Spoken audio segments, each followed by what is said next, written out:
Hey guys, AJ here back with another one for you. So I have a couple long running series on this channel. I have the lesbians and dating one. I have the divorced delusional broads one. I have the women being ignored in the workplace one. And I always try and find topics that fit those kind of, series or that kind of fit the major themes of this channel.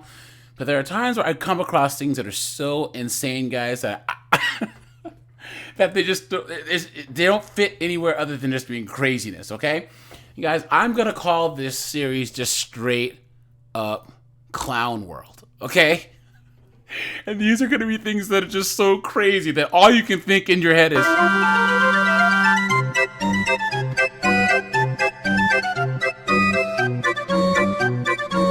right.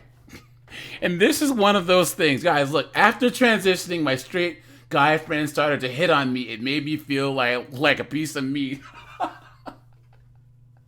Yes, guys, you heard that right. So we're gonna get into this, but before we do, like, subscribe, drop a comment. It really helps keep this channel going, guys. Check out the lives and check out my second channel linked in the description. Look at this. I hung out with my straight guy friends for the first time since transitioning. For the first time, they hit on me and started making strange jokes. It made me feel like a piece of meat, but it also made me feel like more of a woman, and this is the person right here.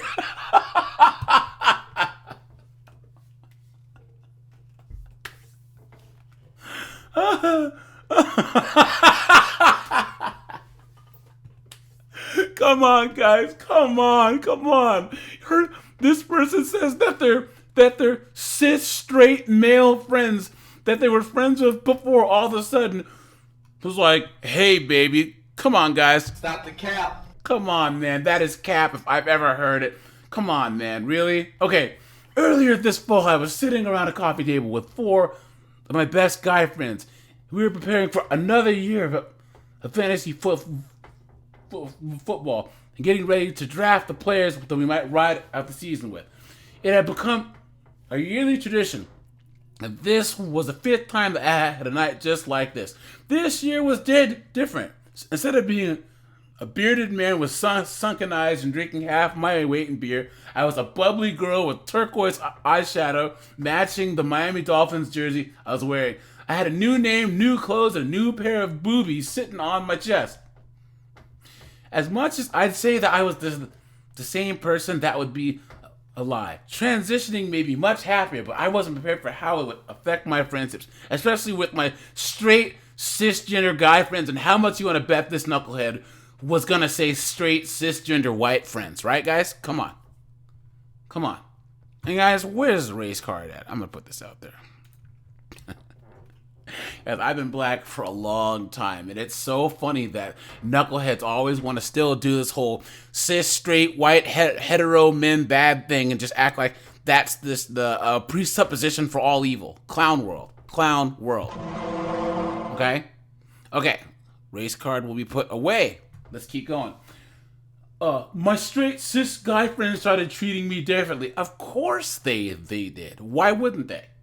Through much of my early transition, I didn't see many of my guy friends. I spent nearly 8 months away from that group of people. They knew that I was transitioning and supported me, but they didn't know how much that I changed. So guys, we hear all these stories from Transformers saying, oh, that they're being openly haunted and being deleted and all this stuff.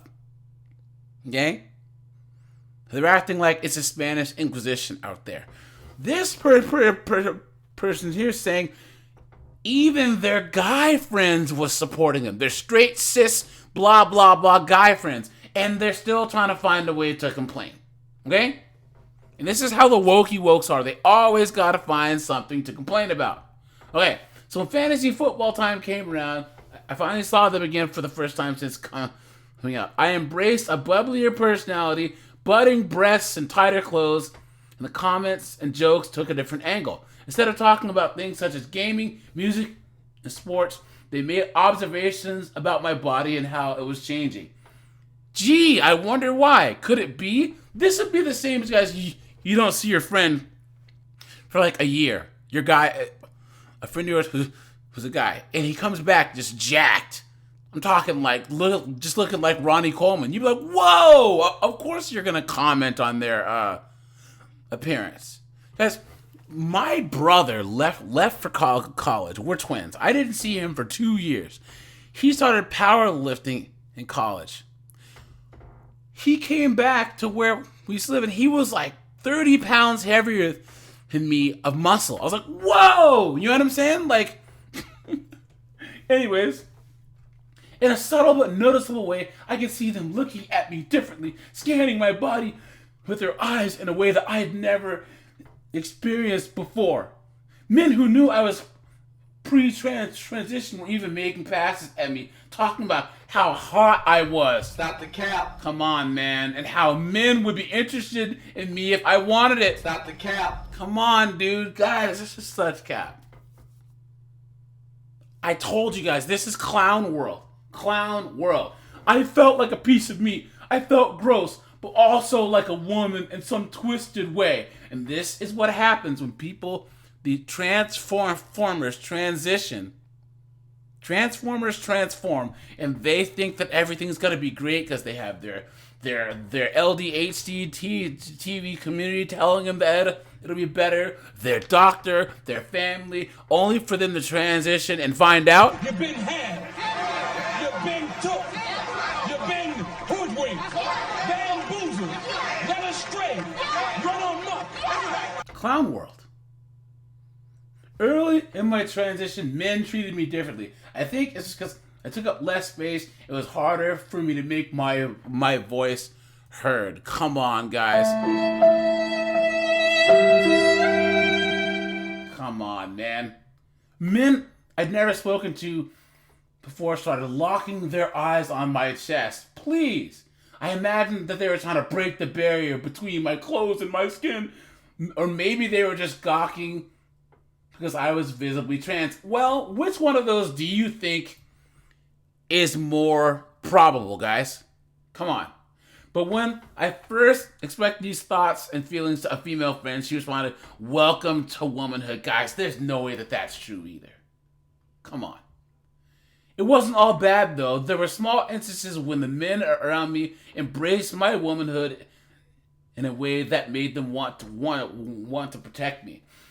The time that sticks out most in my head is the first time that I wore a women's bathing suit to the beach, and a small family decided to scowl at me as my group walked back to the car. One of my male friends met their eye and scowled right back. I don't think that that friend understands how important that was to me. Guys, do you really think that happened? Here's the thing about the wokey wokes, man, and even a lot of transformers and people, they're hypersensitive, and come on, they looked to think that, oh my god, this person's staring at me. She doesn't know why these people were staring at them or scowling, and then her friends scowled back. Please, I was a woman and wanted to be treated and seen like one, not something different. Back at the draft party, it became obvious just how much things had changed. I wasn't a new person, but I was definitely different. I noticed it in the way that they spoke to me and the way that they were navigating conversations. So the men who sat around me, while positive and understanding, didn't have the life experience to fully empathize with who I was becoming. They didn't have to. Do you see this? This person is making wants to make their issue their friend's problem. I wasn't the man that I once was. I was becoming more of a woman every day in front of their eyes. I don't yet know what that means for our friendships, but they definitely see me more as myself. Clown world, guys. Clown world. Look at the comments, guys. Hate to break it to you, but they are being nice. The being nice to a friend, helping to boost their confidence, does not equate to hitting on them. Facts. Look at that. Someone said, don't forget how we hear that. Guys think a girl's flirting when she isn't. Blah, blah, blah. Oh, that's some effing crap. Hold on. This transition man is also confusing niceness with flirting. she can't read between the lines and still carries that from the manhood part of her life. So this is misandry that looks like it's trying to support the transformer. Person says sad when their friends treated them the same as before. They were expected to be treated differently and special. When that doesn't happen, they had to make themselves a victim. Yep, facts. Someone said, I mean, sure, if I went outside dressed as a hot dog, people would likely stare. Someone says, I'll take things that didn't happen for $500, Alex. Yep, look at that. Someone said, from looking at that picture, I'll take things that never happened for $500. This person says, no, they didn't. No one was hitting on you. No one was paying any attention to you. I really come to believe this about this segment of the population that has an almost pathological desperation for attention. Facts. Yep. Someone says, too funny. This person's best friends are helping her transition, making her feel good about herself. No one was hitting on her. She should be happy and grateful to have such a good group of friends. Come on, man. Someone said all her guy friends were blind? But guys, come on. This has to be one of the craziest things I've ever heard. This person says that they showed up to talk to their friends and their friends were hitting on them and made them feel like a piece of meat. And that's just proof, guys, that the only thing feminine about this person is a fact that is the misandry that they were throwing at their friends. They made me feel like a piece of meat. They were staring at me, this and that. That's misandry. They've adopted this effeminist, misandrist, man-hating mindset. Clown world. Clown world. Guys, let me know what you think, man. I'm going to try and actually, I come across some crazy stuff like this all the time, guys. I'm just gonna call this clown world, man, because this is ridiculous. So, all right, you guys, this is AJ. I appreciate you guys. Like, subscribe, and I'm out of here.